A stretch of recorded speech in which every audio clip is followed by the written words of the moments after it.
to a special edition of Minding My Business.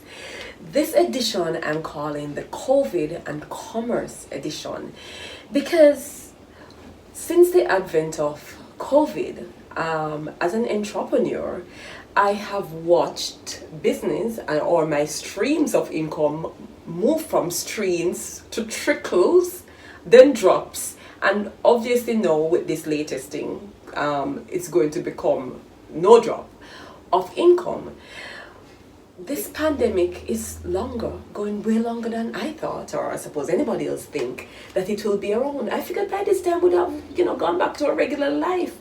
And the more we as a people, as the world, are skeptical about wearing a mask or social distancing or sanitizing, and now this big thing about taking vaccine, including myself, I have sat on the sidelines for a long time and has not moved towards taking the vaccine because negative things, whether you believe it or not, they filter into your psyche and causes you to make certain decisions subconsciously.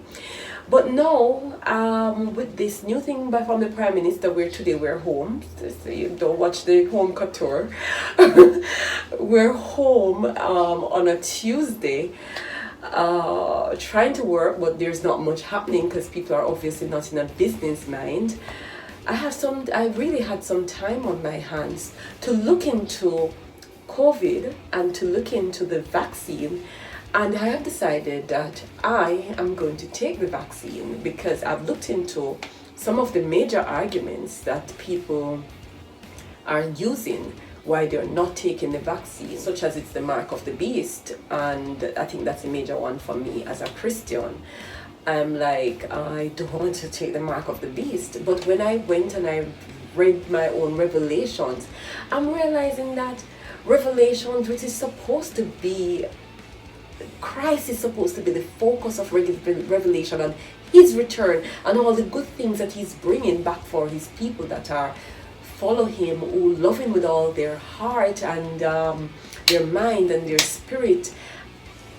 We lose that and we're focusing on the enemy and the mark of the beast. And it clearly says that the mark of the beast is going to be linked to something spiritual where we're going to be required to worship the beast. So it's going to take away from the worship of Christ. And I don't see anybody telling me that with the COVID vaccine. They're not telling me that come and take it because you're going to worship me. No, they're telling me take it because it's going to actually save you from a pandemic, a disease that is killing people all over the world. And when I look at my Jewish spiritual ancestors, they're taking the vaccine. They don't seem to believe it's the mark of the beast because according to them, their Torah tells them that the preservation of the gift of life is what is most important. Is not on the lips of everybody, and you have to listen and look for wisdom to see it. Another thing that people said that the vaccine is going to change my DNA because of the messenger RNA process of making the vaccine, which is a new type of way to make a vaccine, and COVID is the first of its type. They have been doing it in studies with cancer patients and so on, and obviously getting some good results, and now they're looking at the synthetic vaccine process is going to be maybe a way forward. We don't know. COVID is the first of its type.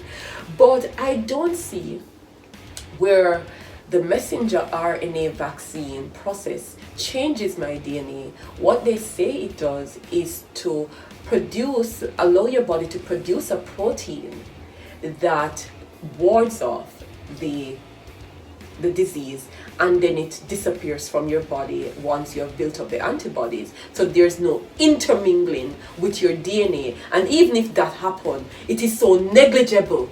If you're 1 in a billion person, for that to happen to, it is so negligible that it would still not alter your DNA, because altering somebody's DNA is a big deal.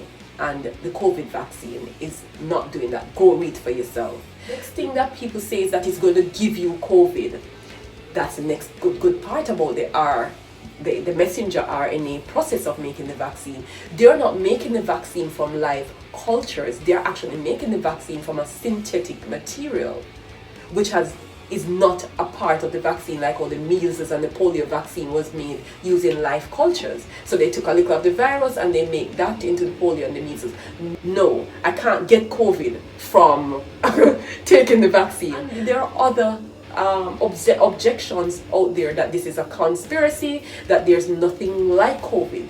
But time tells. In the time that COVID just started, I never knew anybody. It was a foreign concept for me.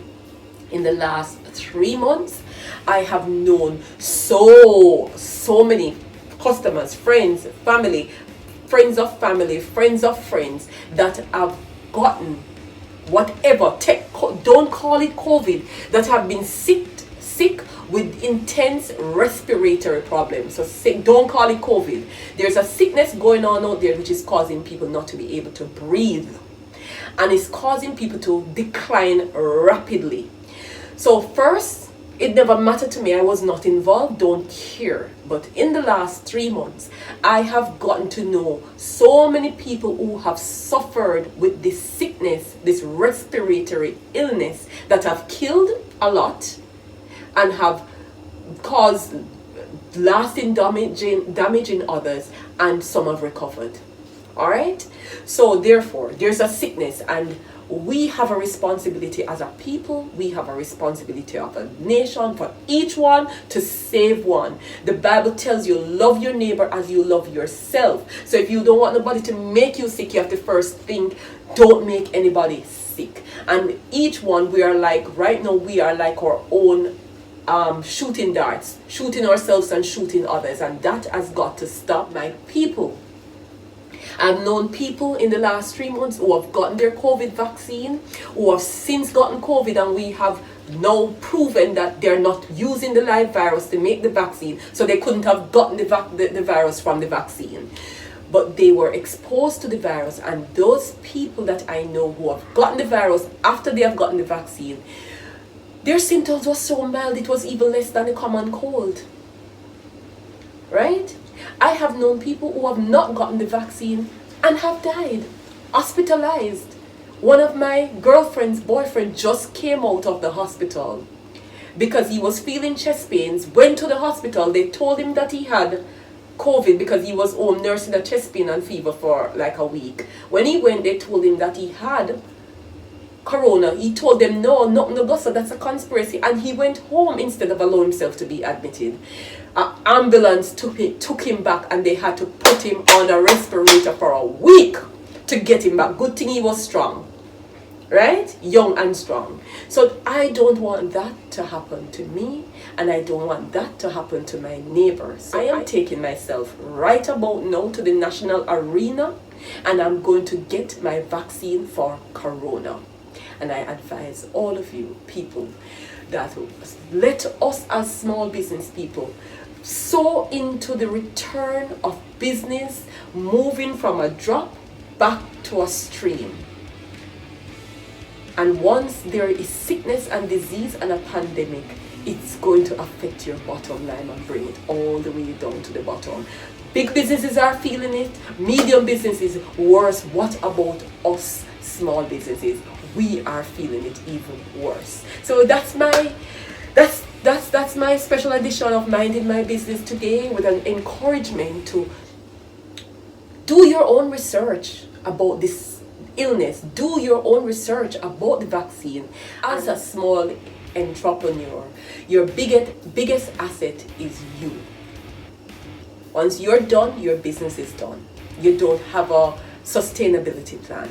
So we need to be the ones that are pushing for business to return to normal, and let us use wisdom. There's wisdom in everything. We just have to seek it. As the Bible says, the lips of wisdom are even more precious. They're the most precious jewel, more precious than diamonds, silver, and gold. The lips of wisdom. So be careful from whose lips you are receiving wisdom, because fools do a lot of talking.